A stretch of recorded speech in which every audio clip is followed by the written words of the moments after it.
At 62, he was a man who had it all, or so everyone thought. He owned the most expensive buildings in the city, had investments in almost every major company, and his net worth was something that most people didn't even dream of. But something vital was missing from his life. Despite the money, the fame, and the power, he was utterly alone. He was having dinner alone at the most expensive restaurant in town. It wasn't because he was too proud to spend money on himself, but rather because he had no one to share it with. His wife had left him 15 years ago, taking their 2 children with her, and he hadn't seen them since. They had severed all ties with him. As he ate his dinner, he looked around at all the happy families enjoying their time together. A pang of regret hit him. Suddenly, a young woman approached his table. She was dressed in rags and pushed a baby stroller with one hand. Elias assumed she was a beggar, but then he noticed that she wasn't asking for money. Instead, she politely asked if she could take his leftovers. Elias couldn't believe his eyes. This was a homeless person asking for charity in his own restaurant. He wanted to tell her to leave, but there was something in her eyes that stopped him. Her name was Luna. The woman introduced herself. Her eyes were filled with gratitude. "Thank you for your kindness," she said. "This means a lot to me and my baby." Elias felt a warmth spread through his chest, something he hadn't felt in years. He couldn't explain it. This woman and her child weren't just beggars. There was a strength in her silence, a quiet dignity that he found captivating. He continued watching her as she fed her child, and he was struck by how beautiful this simple moment was. It made him realize that what he really craved wasn't more money, power, or fame, but something far more profound: connection. He would ensure they had everything they needed. From that day on, Elias began leaving substantial tips for Luna. Whenever he dined at the restaurant, he instructed the staff to keep an eye on her and to let him know if she ever needed anything. He wanted to help her, but he wanted to do it discreetly. He didn't want anyone, including his staff, to know the extent of his generosity towards her. One evening, a few months after their first encounter, Elias received a call from the restaurant manager. "Mr. Thorne, Luna is in a bad state," the voice said urgently. "She needs a doctor immediately." Elias felt a jolt of panic.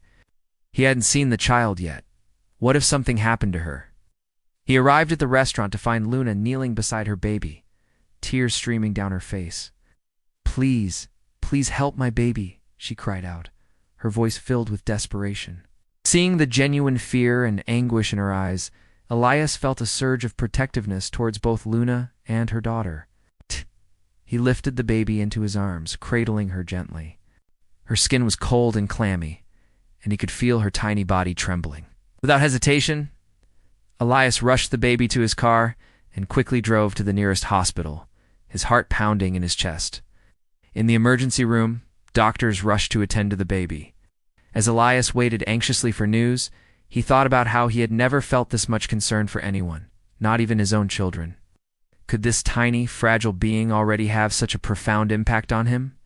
Finally, a doctor approached him with a grim expression.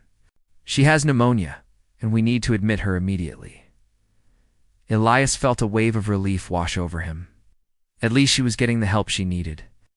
Over the next few weeks, Elias became a regular fixture at the hospital. He spent countless hours by Lily's bedside, reading to her and singing her songs. He watched over her day and night, determined to make sure she pulled through. Luna, who had been discharged from the hospital, visited as often as she could. However, she couldn't stay for long because of her younger brother Leo. She had no one else to look after him, and leaving him alone wasn't an option. Meanwhile, Elias, who had no idea how long Lily would remain in the hospital, decided to take a break. As he stepped out into the fresh air, he spotted Luna sitting on a nearby bench. She was struggling to put Leo to sleep while cradling him in her arms. He approached her, and seeing the exhaustion etched on her face, he surprised her by offering to take care of Leo for a few days.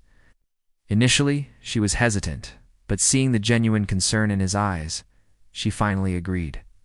When Elias returned to the hospital and told the staff that he would be looking after Leo, their reactions ranged from shock to amusement, but he didn't let it bother him. During those few days, Elias discovered a new side of himself.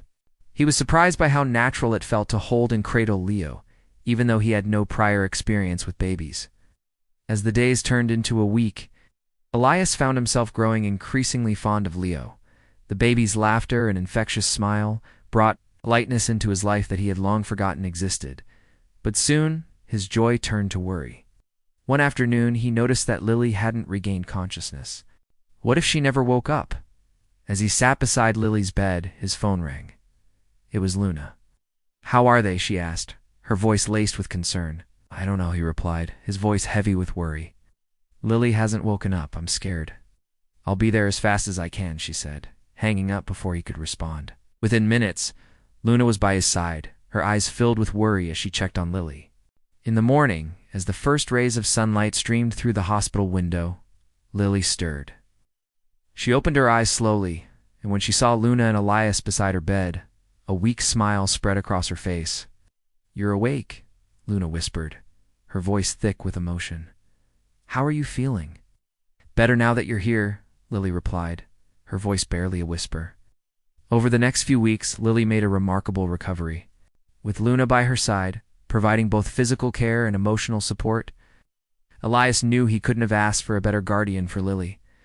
As the days passed, a unique bond formed between Elias, Luna, and the children. They shared meals together, played games, and created lasting memories. Elias found himself falling in love with these children, not because of who he was, but because of who they were. And Luna, who had initially been wary of Elias's intentions, realized that he genuinely cared for her and her siblings. She saw the kindness in his eyes and the sincerity in his actions. One evening, as they were having dinner together, Elias turned to Luna, his eyes filled with gratitude. "Luna, I wanted to thank you for showing me the true meaning of family. You and your siblings have brought so much love and joy into my life." Touched by his words, Luna smiled, realizing that Elias had become more than just a benefactor. He had become a father figure to her and her siblings, someone who had healed not only their bodies, but also their hearts.